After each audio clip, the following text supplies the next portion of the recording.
my name is Peter Engler, and we would like to welcome you to the Why God Why podcast. We are brought to you by Browncroft Community Church. We exist to respond to the questions you don't feel comfortable asking in church.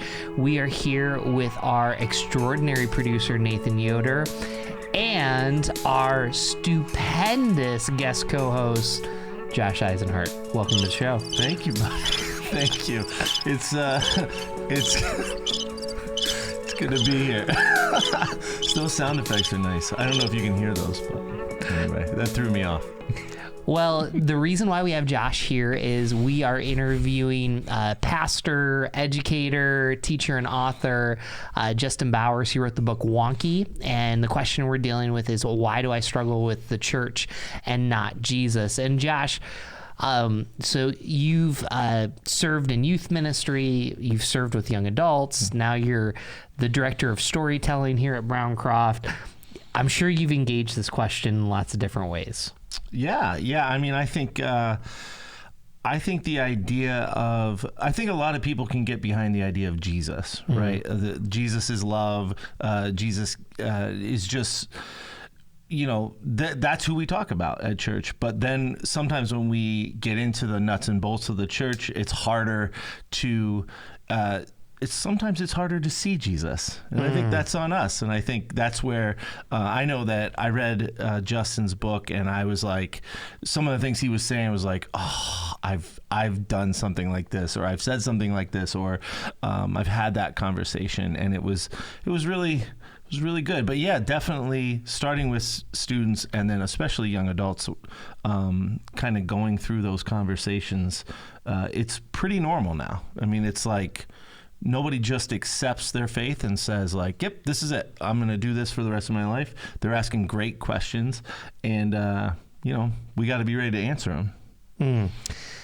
Well, in that wonderful introduction, Justin, why don't you kind of share a little bit about your story and faith journey and kind of what led you to write Wonky? Yeah, thank you guys so much. I'm assuming Josh is co-hosting in case I do really bad. You all get to hold him accountable. So he was the connection. So I definitely appreciate that. No, it's a privilege to be here. I really appreciate you guys and the ministry that you have there. I grew up in North Central West Virginia and live right in the spot where I grew up. My wife and I moved back here about 10 years ago to plant a church, and so we've pastored a church here for 10 years. I became a follower of Jesus when I was about 12 years old. I was a crazy story. I was playing baseball and got a line drive right to my eye. So I'm one of the few people who can say they broke their face, and spent some time in the hospital. And I think through that process, my parents were cared for by a local pastor, and we got connected to the church. And so following summer, I ended up at a youth camp, and youth ministry kind of became my place. That's where I gave my heart to Christ and kind of just fell into that world. Ended up summer before my senior year of high school, I took a short-term mission trip to South Africa. And while I was there, I remember being on the street and interacting with, it just doesn't get any better than this. We had a translator named Blessing, and there was a man on the street named Moses. And it was just one of those moments like you can't miss that God is doing something. And so as we were talking, this guy who was probably in his 60s just began sharing with me how he had lost his wife and kids. I'm assuming to the HIV virus. At that point, it was pretty rampant. And he was asking the question, why would a good God allow this? And he was asking this question to a white 17-year-old kid from West Virginia who had absolutely no answers. And I just remember my heart broke. And, I really felt like and still feel like that was the point for the very first time I saw the world not just as, hey, I'm a Christian and I've put my faith in Christ, but I'm a part of something and God's heart breaks for the brokenness in this world. And it really just transformed everything for me in terms of feeling this call to give my life to ministry and, vocationally pursue that and look into what that looks like. And that's how Josh and I met at Geneva. I was studying youth ministry. We had just a great community there, great environment there to grow in, and really kind of found my way into that. And so for about the past 20 years, I've been doing pastoral ministry in a variety of settings. I've been serving as a youth pastor, worship pastor, and then, like I said, 10 years ago, we moved back to our hometown and planted a church from the ground up. And I tell everybody it's been the hardest and the best thing that we've ever done. And probably the past 2 years with COVID, I would emphasize the hardest. Before that, I would have emphasized the best, but it has just been an incredible journey. And so Wonky, the book, really came out of those past 20 years. I feel like the stories that are told there, the stories that I kind of recount, it's a lot of confession. Hey, I've been a part of screwing this up for people.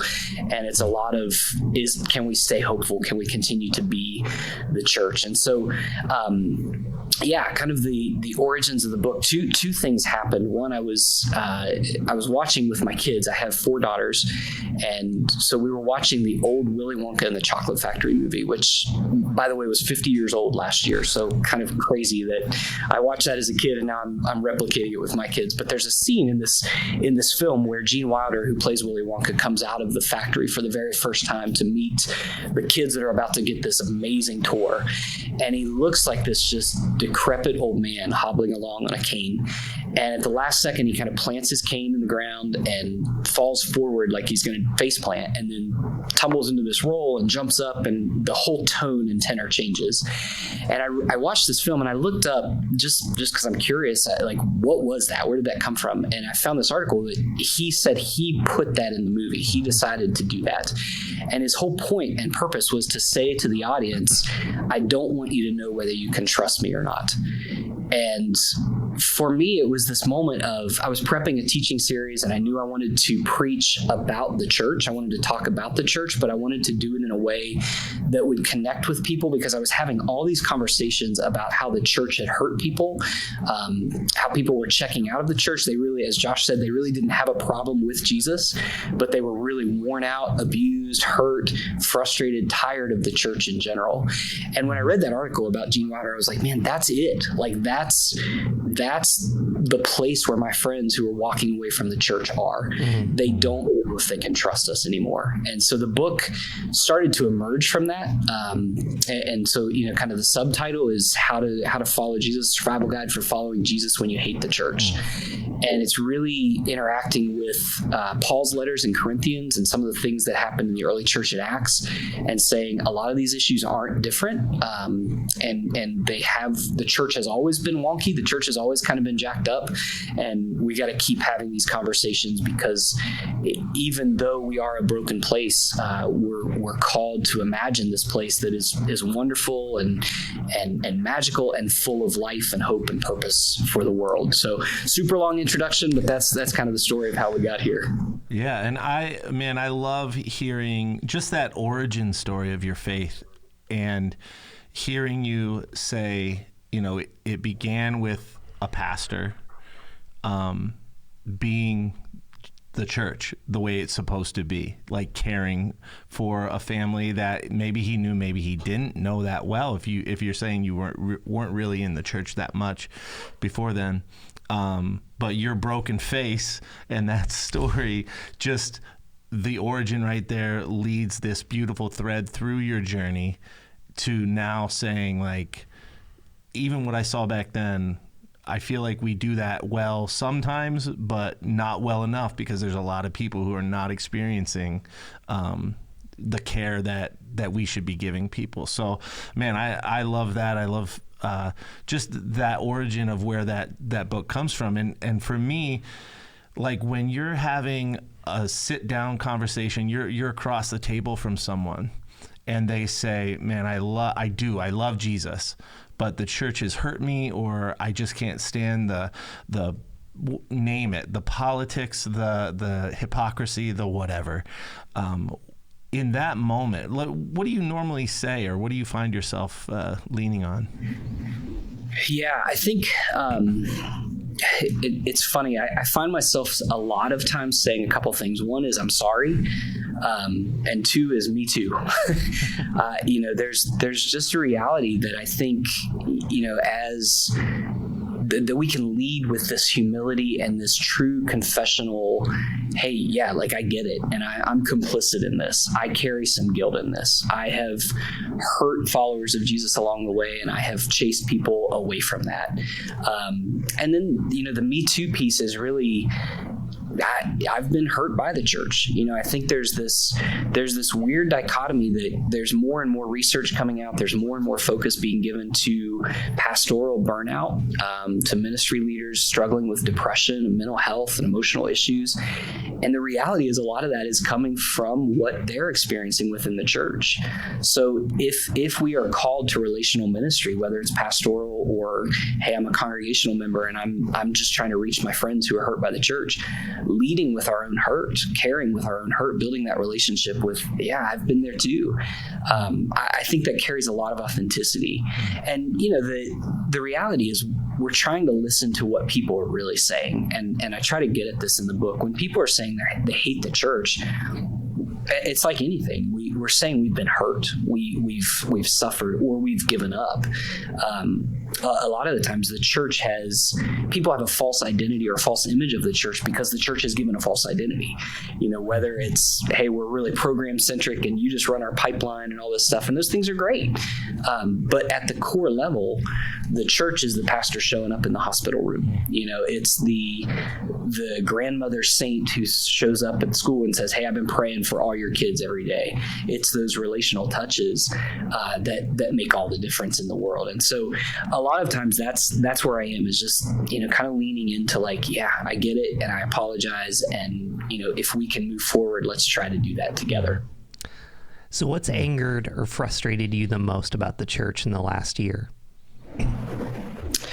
Man, are we going to do therapy now? Is that my wife's a mental health therapist, so yeah. I got to know my lane, but I'm just curious. Yeah, we can't pay you though now. You got to pay us for this. 'Cause I know you're making a lot for this.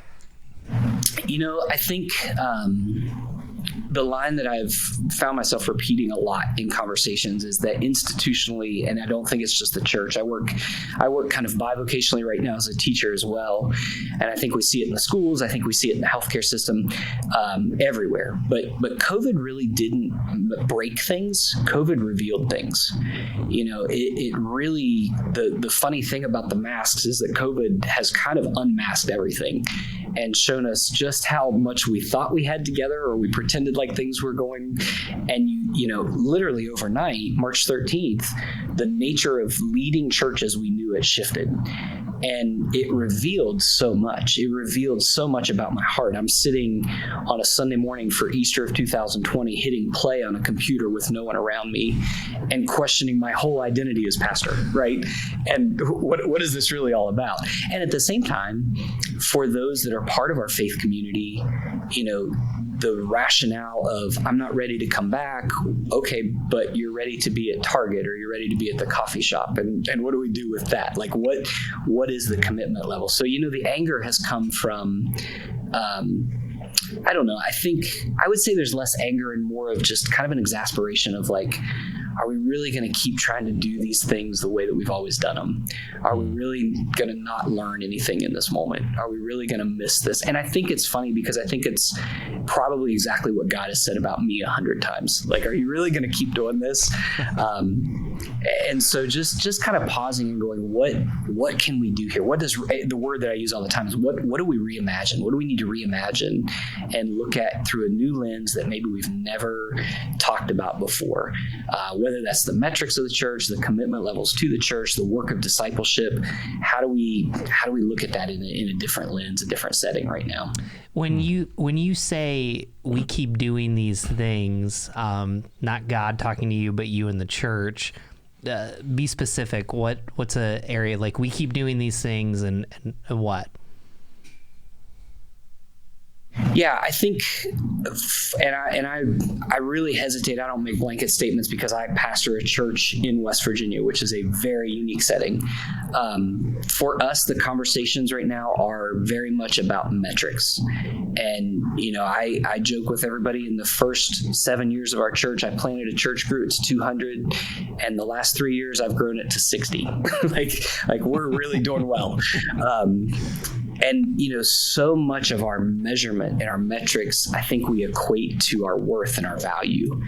And, there's a reality that the Bible has an entire book called Numbers, so it clearly matters. There's a reason that Acts says there were thousands of people coming to Christ in that day. And I would never negate that. But I also think we're in a space and a time where for the past 30 or 40 years, that's been the primary marker. Versus what does a movement of disciple making look like? And especially when you look at the trajectory of where our culture is and how people are connecting with the church. I mean, you see it everywhere, whether it's politically, church-wise. We're kind of bunkering down and going, just give me this thing that I think has been right forever, whether it's my political stance or the programs that I had at church or whatever it is. And we do that because it feels good. I mean, we love it. I feel warm and fuzzy when the church leads the worship song that I had at camp as a kid. My grandparents, they feel warm and fuzzy when they sing the hymn that they heard growing up. That feels safe, that feels comfortable, but we're in a territory that's unprecedented. We're in a place where our culture has shifted, continues to shift, and we're looking at things. We need to look at things in a way that says, okay, so maybe our metrics are off. Maybe those things still matter, but they're not the centerpiece. Maybe the centerpiece is how many times a week am I sitting around tables caring for people that are weeping, or whatever that looks like. And I think, again, that's not prescriptive. That's the questions I'm asking. And I think it's on all of us in our church settings to be asking those questions. Yeah, I think you're spot on. And I think, I know we talk about the idea of metrics and it always starts with, how are we doing here? How are we doing there? And then it kind of goes into, wait a minute, is this the right metric? Are we talking about the right thing here? And, I think the crazy thing is that, and maybe it's the thing we don't really like to talk about, but discipleship takes time. It's slow. And even our pastor, Pastor Rob, a couple weeks ago, he was talking about that, and he's like, from the front, he's like, we don't like that word. It's a slow word, and that's just not who we are. That's not our culture. We want, as individuals, we want to see change, and we want to see it quick. And as churches, we adopt that, and we want to bring people in. We want them to send them out, and we want it to be a quick process. And most of Jesus' ministry is not that. Well, and kind of the nerdy research part of me, my doctoral work was the book of Acts. Mm-hmm. And the thing that just was hammered home to me, what the Holy Spirit kept saying was like, the disciples never did a whiteboard meeting. They never did a 5-year plan. They literally were in these rooms going, holy cow, like the Holy Spirit fell while Peter was still preaching. I would be so ticked off if I was that preacher. Like I had a good ending written. I was ready. Kind of their missional mindset was, let's just try to keep up with what God is doing around us. Let's adapt, let's create, let's innovate. The theology is getting messed up as we go because now the Gentiles are coming in. What do we do? Well, I guess it's okay. Like, let's, so there's this just kind of adaptive. And I think the church in the U.S. has for so long, and I love this part of it. I love the strategic conferences. I love the planning. I love vision. But we fixated on that as a way towards this growth mindset versus that slow movement of, let's kind of lay back here and see what God is doing and lean into that spiritual formation piece. So I think that's a great segue, because I think even, listeners, as you're here, I think this is part of the problem with the church is there's a disconnect between church leaders and people of the church, because, church leaders talk about growth and metrics and then when people talk about why they left the church, it's never, my church really didn't do a great job with growing. Like I got let down relationally. So what I want you to unpack now is kind of the personal, where our listeners are, which is, I hate the church, but I love Jesus. Like when you hear that, how do you process and walk through that? Josh kind of hinted at that, but I think some of our listeners, they're like, I'm all in church, I don't understand that. Others of our listeners, they're like, I resonate with that a lot. Like, give your perspective on that. Yeah, it was really funny. One of the things right after the book released, I really am terrible at this, the self-promotion piece. I was kind of pushing it out on Facebook and talking about it. And a guy who's local here, a friend of ours, he saw it and it was like, hey, I wrote this, I put this out, I'm writing this book. It's called Wonky, a survival guide for following Jesus when you hate the church. He just one sentence responds, I don't hate my church. And I was like, good for you. Like, I'm really happy for you. This is clearly not targeted at you. And maybe that's not clear. But I think it was a point of insight for me to think that's part of it, is the longer we are within something, the less aware we are of what it feels like to be outside of something. A friend of mine uses this illustration with culture, and he talks about, like, every one of us, our house has a smell, right? Like, hopefully it's a good smell. Sometimes it's a bad smell. If you got a lot of dogs or a lot of teenage boys, like, it's not a good smell, but our houses have this smell. And the reality is, most of us, if we live there, we don't understand that smell. We're not aware of it because it's where we live. And I think, that's the piece that I appreciate what you're drawing out, Peter, is to say, like, I may have the coolest vision for my church in the whole world, but the reality is 99% of my congregation doesn't give a rip about my vision statement. They are worried about how to pay their bills on Monday morning. They're worried about how to keep their son off of the drugs. They're worried about navigating their marriage. And as long as I'm thinking with that insider mentality of, yeah, I've got my programs at my church, I've got this thing going, and not thinking as, hey, there's a smell here and I'm not aware of it. And I've got to recognize that and enter into their territory, enter into their lives relationally, and I think this is even more important, equip the people who care about the church to enter into their lives relationally. Create these, kind of level playing field of, it's not the pastor-congregant separation. It's all of us called to ministry, all of us called to the work of restoration and reimagination and dreaming up what the church can truly be if we are the church. So, yeah. Wow.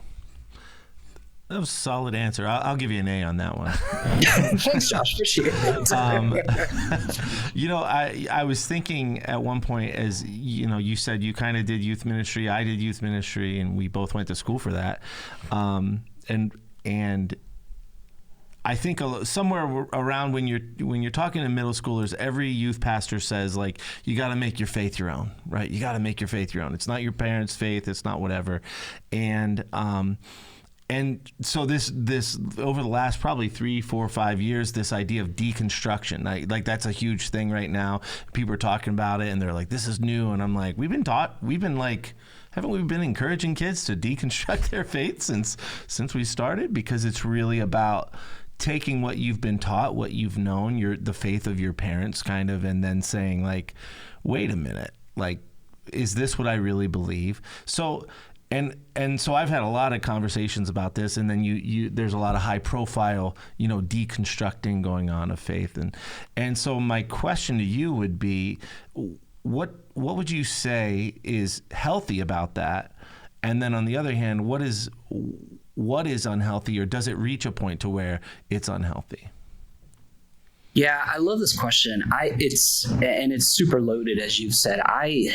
My first kind of impulse response is to say I'm not a huge fan of deconstruction in the traditional sense of where it emerged philosophically. I think postmodernism is kind of the rooting of deconstruction, and it was really kind of this understanding of, like, a super cynical and hopeless endpoint, right? You just keep picking at things until you get to the reality that there's really nothing truthful to stand on.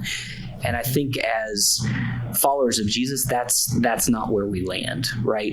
Now, I will say, I don't know if you guys are familiar with Brian Zahnd. He's a pastor in Kansas, and he's written a book that's just tremendous, When Everything's on Fire.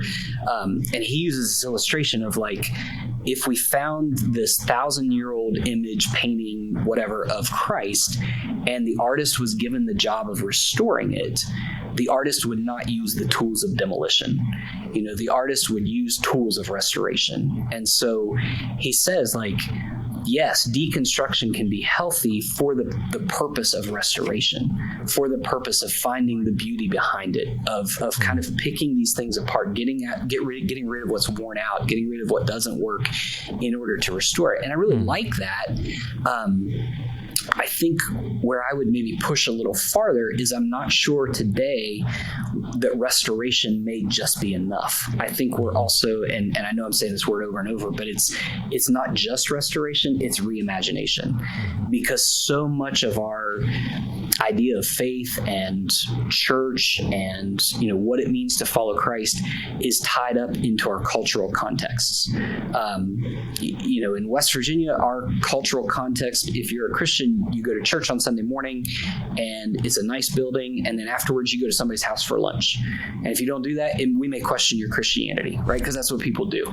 And that's a funny example, but it's the reality that for so many of us, the good part of healthy deconstruction is picking that apart to say, what does following Jesus look like at the most base level?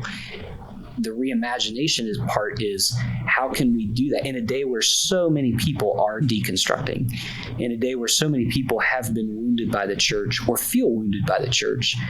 Reimagination is even going farther to say, okay, let's not just restore, but let's rebuild. Let's learn again what it means to be the community of disciple makers.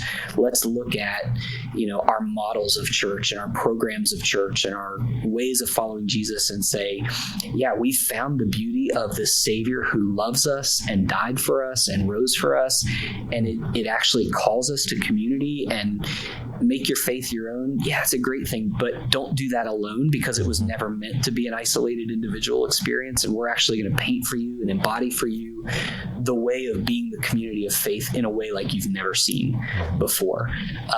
And so that's kind of, I had a professor in seminary who talked about like our theology, and he used the example of, is your theology a pyramid where if you deconstruct one block, the whole thing falls in on itself?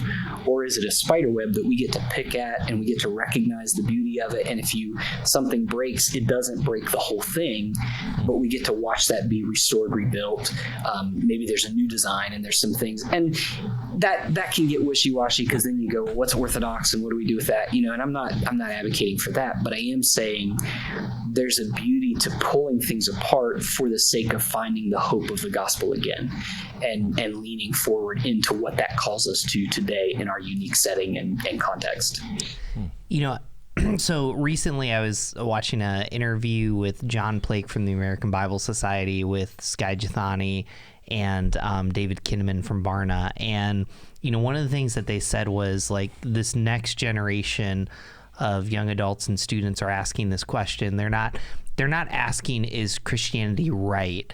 They're asking, does it work? So you're shaking your head right now if you're not watching.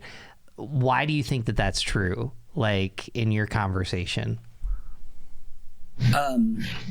Yeah, I think, I don't know if I can say this on here, I think the BS meter is really high. I have high school, I have 120 high school students every day right now, all day long, for different classes. And they are as honest as I will let them be. They will share anything. They have no hesitation. I just had a conversation with a student 30 minutes ago who has been asked to be a part of a youth council to create more stuff for our youth in our community. And she pitches this idea. She's really excited about it. And they're like, yeah, and how about we do it this way? And they totally undermine everything that she's pitched to make it something they've already done. And she's just all ticked off and frustrated. She's like, they don't really want me to be. And so I think there's a resonance of the world they're in, the digital world that is so fast. Their brains are moving faster than anybody's in the history of the world, is so quick that they just see through it that quickly. Is this Jesus thing real? Does it matter to my life right now? Is it going to affect anything I do? And I think, as a 41-year-old Gen Xer, Gen Y, millennial, whatever category you want to put me in, I don't really get that, and I feel old, but I understand it because it's the reality of the gospel. When I read it, Jesus showed up to the leper, and the leper wasn't like, hey, convince me you're true and show me in the Old Testament. He was like, hey, can you heal me? There was just this instantaneous, like, are you going to meet me where I am right now? And as people on mission, if we're leading these churches and these movements, if we don't have some kind of urgency and sense of answer to those questions, I think we got a lot of work to do, because we're going to lose them that quick. It's going to happen that fast, because there's 1,000 other things they can move on to. So I wanted to kind of drill down on this, because we just talked about theology and then we went to like real practical life, and they go together. But sometimes I hear people say like, people aren't biblically doctrinally sound, and as a pastor, like, that's part of my life. But there's also, I think what I hear you saying is, it's not necessarily people are asking, is this a pyramid or a web? Like what you're saying is, where you probably need to start is, what does following Jesus look like Monday through Saturday? So if you're, think of our listeners, like, what are the questions that they're asking that are kind of leading to deconstruction? Like, is it, Jesus is the only way? Or is it, why would a good God allow suffering? Like, and sometimes I think we get philosophical, but I mean, you're talking about students right now. And I don't know, what do you think those questions are that people are really asking? Yeah. My first thought, and I'm speaking of the students that I've been talking about, I don't know what your context is like. For us, there is a family crisis that is just killing our state. The amount of kids in foster care, the amount of kids being raised by grandparents because of opioid addiction, and then there's the second generation that all the officials are worried about, because when those kids grow up, they're addicted as well, and they will have no grandparents for their kids to go to. And so there's going to be this second generation that has been, or this generation that's been raised by grandparents or foster parents. The next generation is not going to have those grandparents. And there are, more than anything, and I say this, I have 4 daughters, but I am convinced that it is 10 times harder to raise sons today, and to paint a picture for them of what being a godly man looks like. And so the questions that I'm finding my students asking all the time is like, am I loved? Like, do you love me, and are you going to show up for me consistently, or are you going to walk away too? And that's not a God question, but that question allows me to tell them the story of God in a way that they just hang on every word, because I'm able to say, like, yeah, I'm gonna be here for you, but let me tell you of someone who's, and I'm still gonna fail you, but let me tell you someone who's not. I think that question of, am I loved? Do I matter? Am I worth it? Am I worthy? Those are the questions, and I think those are the questions that deal with that thing of, does this matter to me? Does it work for me? Right? Like, not just technically work, but emotionally, relationally. Our kids are in this, emotional health crisis, and again, COVID's made it 1,000 times worse.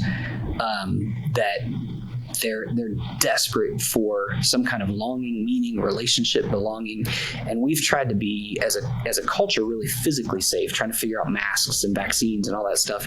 But along the way, there's been so much emotional health sacrificed for that, and I think those are the questions that they're just dying for answers to right now. And I speak to the men of that are listening, saying, whether you love the church or not, go be the church for some young guy that needs it. Go be the dad that they don't have, or go be the mentor that they don't have, because that's where that brokenness is just epidemic right now. Yeah. I was thinking as you were speaking, I was thinking about, actually, there was a story that you told in your book when you started bringing up parents, and you told the story of a disgruntled mom who it was actually funny, because again, I've probably answered mom in the same way, but it was a story about how she was maybe giving you some helpful criticism or not so helpful criticism on how to do youth group, and said that your youth group was the most worldly place that her child would go. Like, it was unbelievable how worldly you were, and your reaction is priceless. I think you said, like, oh no. Like, like, oh no, you're not exposing your child to anything other than this. This is the worst. So, as you were talking about sort of the culture that we live in, Rochester is different, but not so different from West Virginia. I think America in general is dealing with a lot of the same crises, and certainly the family dynamic is a huge part of that for whatever reason. You know, whatever's pulling the family apart, the families are being pulled apart. And so when we get back onto this idea of our faith and understanding the church versus Jesus, and as parents, you know, what do you say to parents? We actually started a group here at our church, Browncroft, called Hope for Hurting Parents, because there are so many parents who their kids have just left like faith completely, and they're not in like a physical or an emotional crisis. They've just left their faith. They're in a faith crisis. And so this group has kind of gotten together to like support each other in that. And so what would you say to parents who their kids are starting to ask these questions and doubt? And Yeah, so it's really funny. So yesterday, my daughter, she's a junior in high school. We see each other every day. I actually get to teach one class with her, and it's really, really fun. She calls me right after school, probably about 30 minutes after school, and she just sounds terrified. And she said, I backed into somebody. I backed the car into somebody. And I was like, you know, are you okay? But I'm also meeting with a group of guys at that point. And so we have this quick conversation, and I'm like, okay, we'll talk about it later. And I'm thinking like, I kept my cool. I wasn't mad. I was glad she was safe. I did all this right. And I saw her later that day, and she was like, I was terrified because you said, we'll talk about this later. I was like, no, like that's the last thing I wanted. I just couldn't talk at that moment. But I say that because of the fear piece. And I think that was her natural reaction. And I think it's the natural reaction that we have as parents so often too. What I would say to those parents is I would go to 1 John, and I do this all the time, to say like perfect love casts out fear. Like if my daughter really knew the heart of her father in the way that I want her to, she, you know, I love, number one, that she wasn't afraid to call me. I hate that she had a sense of fear, right? And I think that's the way God wants us to see him. But I also am convinced that's the way God would have us lead and guide our kids, is that perfect love casts out that fear. For those parents whose kids are, you know, walking through this, or walking away from the church, or walking away from Jesus, I think this is really hard to hear, but I think this is the truth, is that they're in really good company. Like the disciples doubted like crazy. You know, John the Baptist sent his own followers and was like, hey, Jesus, are you really the guy? Like he's not sure he wants to keep suffering if you're not the guy. Can you convince us that you're the guy? You know, Jesus is asked at one point, like, why do you cause us to doubt? And it's one of my favorite parts where he's asked by these followers, these religious people, like, why do you make us doubt? Why do you keep creating this tension? Because the word there, the why do you cause us, it literally means like it's a lifting up. It's a tension. It's a sense of like this doubt pulls us to a good place, a better place, maybe a higher place. And I think it is scary, but for these kids, and psychologists tell us this, great leaders tell us this, it's natural, right? And it's important. And if you as a parent, if I am as a dad am relinquishing them to Jesus, I'm surrendering them to Jesus, and I'm walking in the Spirit myself, I've got to continue to walk in that faith and trust that he's going to work in their lives. I think a lot of times as parents, just me, I don't know if everybody else does this, but I see myself more as a tour guide rather than the interpreter. And the tour guides tell us, okay, this stop, here's all the directions, here's all the information, you got it, good, let's move on to the next one. The interpreter says, I'm going to listen to your conversation, I'm going to interpret for you along the way, I'm going to kind of help you as much as I can, get rid of some of these, but it's your conversation, I'm not going to put my hands on it. And I think for parents that are watching their kids walk through this, man, if we can give up this desire to be the tour guide and have all the perfect answers and get them the right book in their hands so that it'll fix their doubt issues, and recognize we're just called to love and continue to be there as they walk through this, and as we do that, be formed ourselves by the Spirit to walk in faith and trust that He's still sovereign, and that He's got our kids in His hands too, and He loves them more than we do. So I kind of want to, because I think the struggle that I have with this question is we have just a general, and I think this is all generations, like we have a general disdain for politicians and political institutions. You work in the education system, there's a lot of opinions about how we do education here, and it doesn't take a rocket science to kind of say, hey, like, institutions, including the church, like, people just don't trust them, and that's for very good reason. But on the same token, it's kind of like you're only seeing things through the bad lens, and if you don't kind of commit to the church. So, I think about this, it's not just young adults. I think there's 30s, 40s, 50s that, I'm going to come to church for about a year, but I'm hesitant to getting involved. And, I have different responses for that. Usually my response is, hey, we're here as God leads you. So I just need your help to know when you're ready to take a next step spiritually.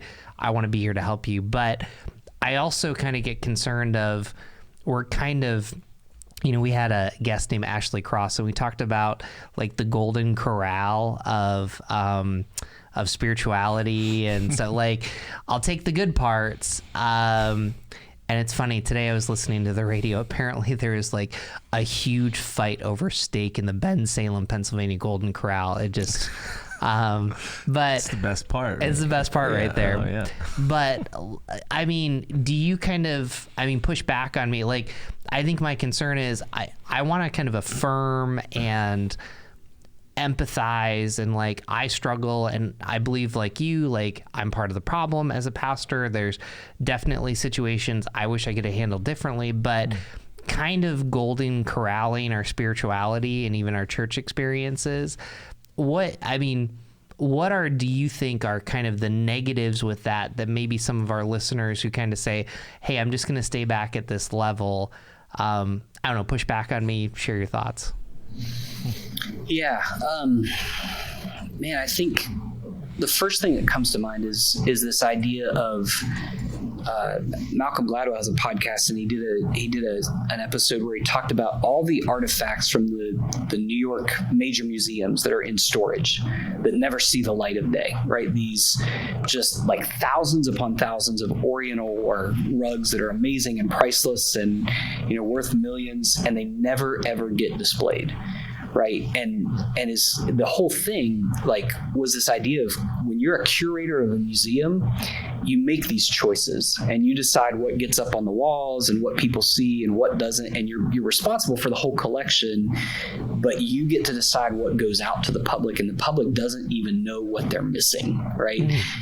Versus this idea of cultivation, which is like, we plant a garden, we do the work, and we weed, and we try to get the right conditions, and we tend to the soil, and we water as much as we need to, and we try to provide light, but the growth happens outside of us. And I think for me, that's what God has been kind of working in me the past couple of years, is like, your leadership, our leadership as missional leaders, is a lot more cultivation and a lot less curation. Mm-hmm. It's a lot more of this idea of, let's get the soil right. Like, let's create environments where relationships are really good, and like we're really good at caring for each other and showing up when we hurt.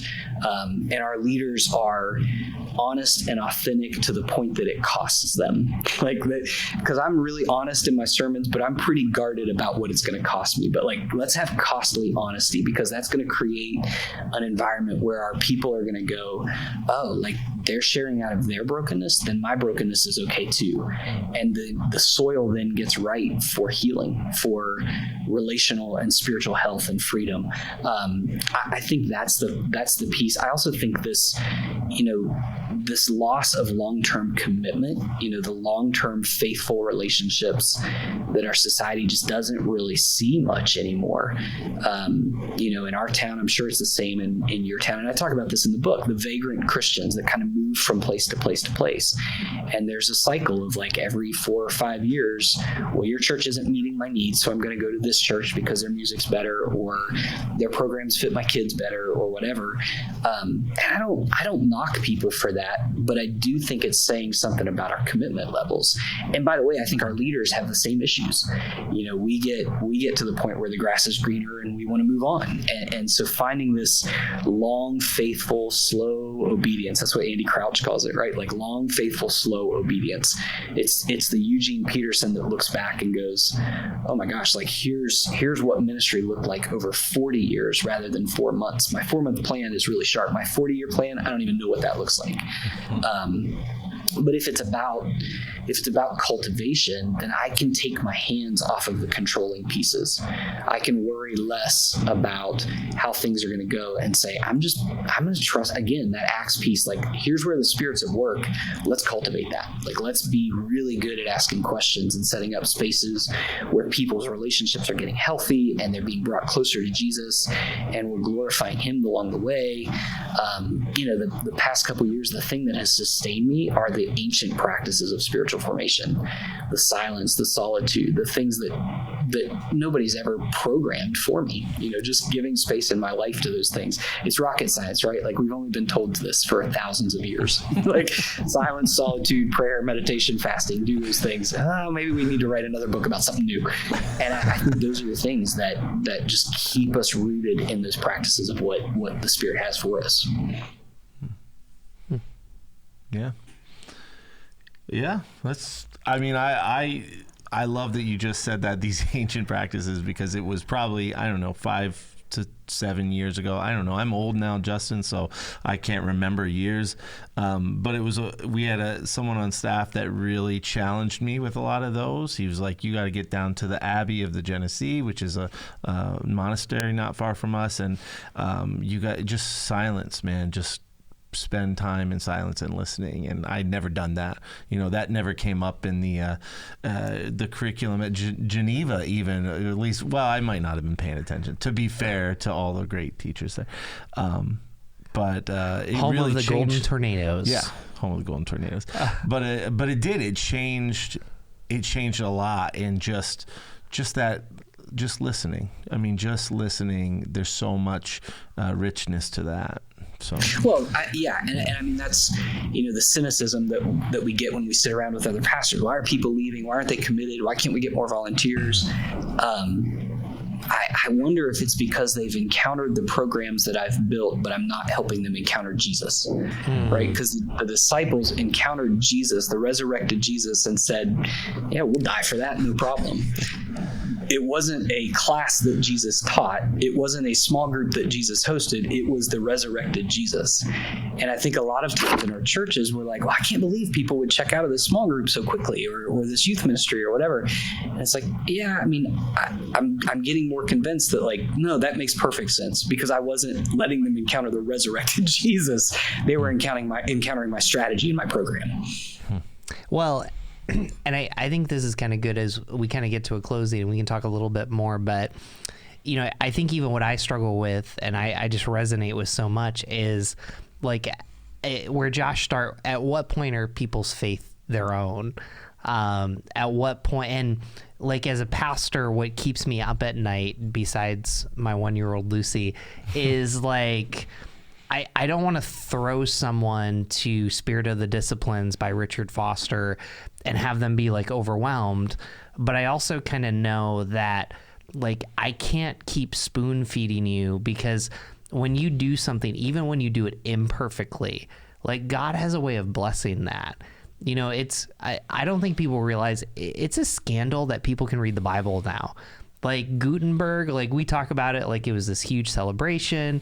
Like priests didn't let people read the Bible, and everybody can get access to the Bible right now.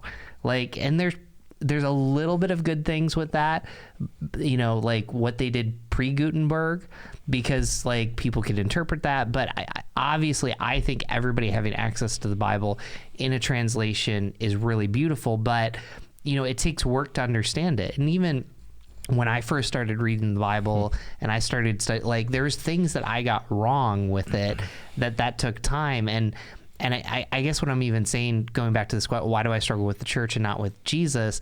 Like the fact that you're talking about church being a place of cultivation, we don't get it right on the first time.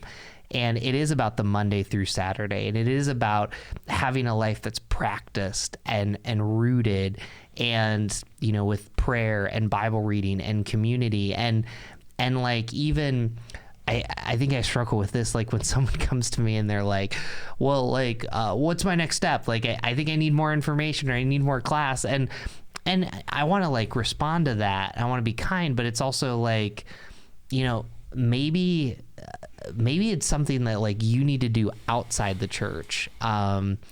And like what Josh said, the Abbey at Genesee, or maybe it's serving with one of our partners on your own, or, starting, a group or something like that. Because I think that sometimes what you're saying is why people are leaving. They're leaving programs. They're not necessarily leaving the church or leaving Jesus.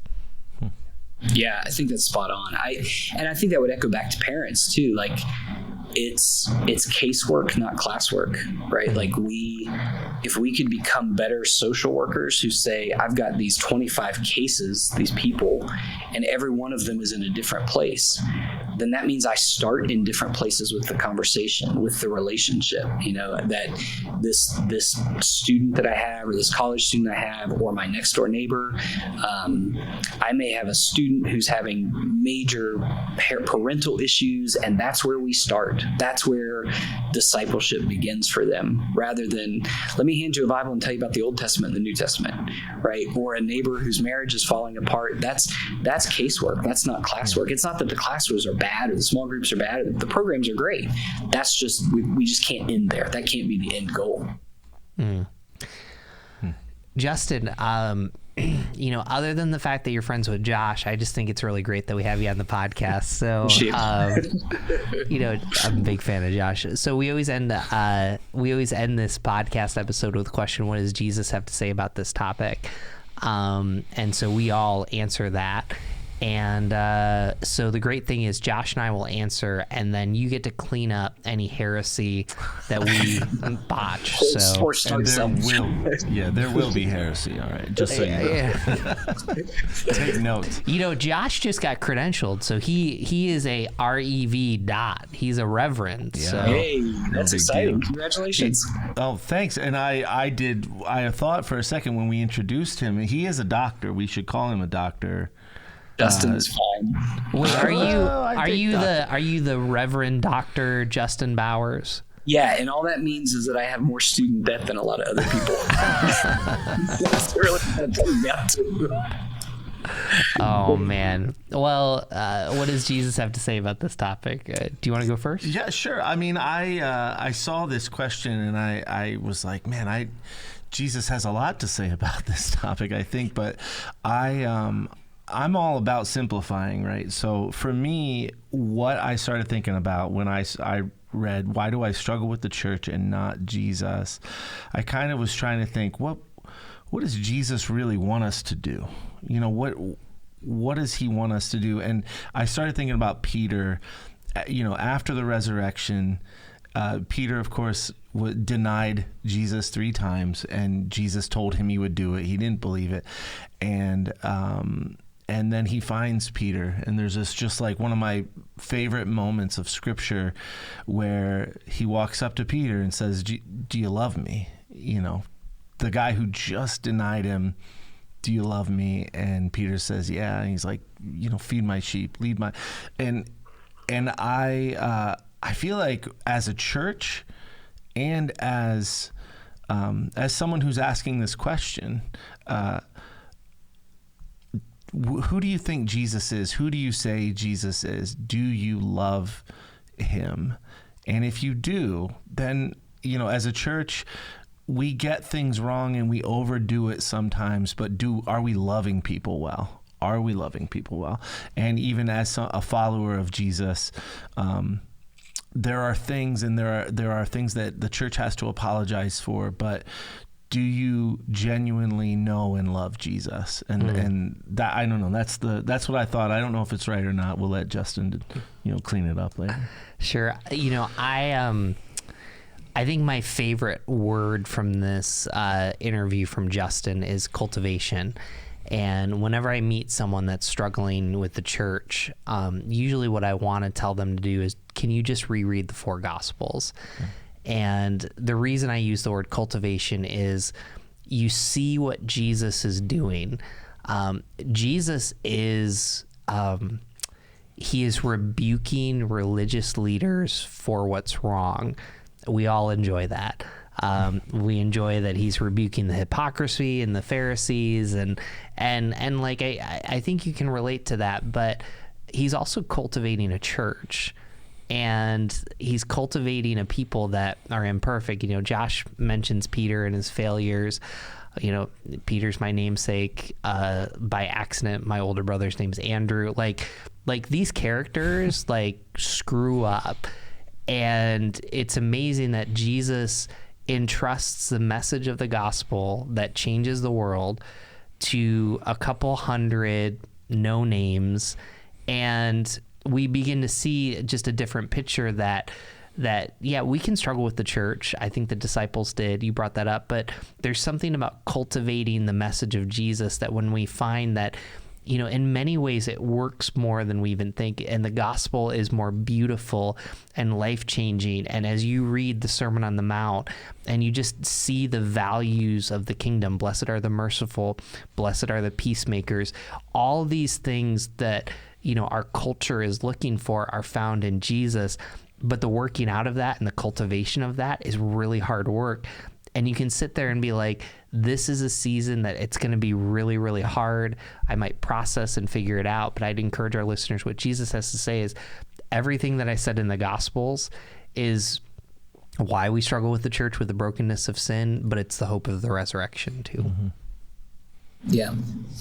I don't know that I would add too much. I think what comes to mind is there's a part of Hebrews, right, late in the book of Hebrews, where there's this really rich discussion of how the sacrifices at the temple were given, and then what was left over, the unclean parts were taken outside the city, outside the gates, and they were burned in kind of this toxic, the place that was cast aside, right? It was worthless. And the writer of Hebrews makes the point that that's where Jesus died. He died outside the camp. He died outside the boundaries of what the religious establishment had set up. And the writer concludes, he says, let us go to him outside the camp. Let us go to where he went.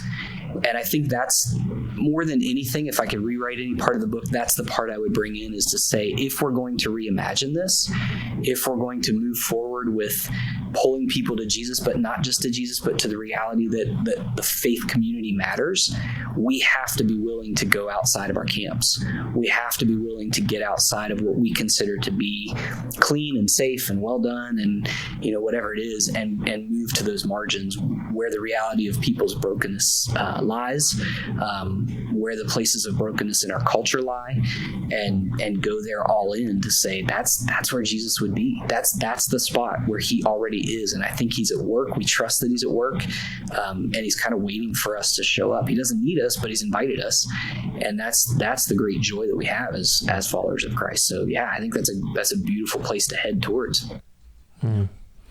Great. Man, Justin, we'll have to have you back on. Thank you for making time at the end of your school day.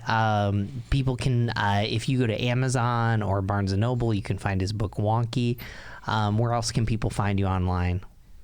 That's where you find the book.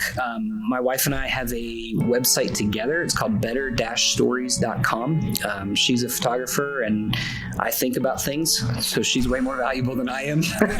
But we have a lot of fun kind of just creating stuff and dreaming up ideas and going from there. Those are probably the two places I'd recommend. But Instagram for sure, Twitter for sure, and kind of avoiding Facebook just for my own sanity. But life is still maintaining. Well, we're so glad to have you on, Josh. Thanks for co-hosting with me today. Yeah. You can find us at whygodwhypodcast.com. The best way to get a hold of us is to subscribe to our email. It comes out every week. You're going to hear this episode and other great episodes too. So thank you so much for joining us. Justin, thanks for coming on. Thank you guys. It's been a blast. Thank you so much.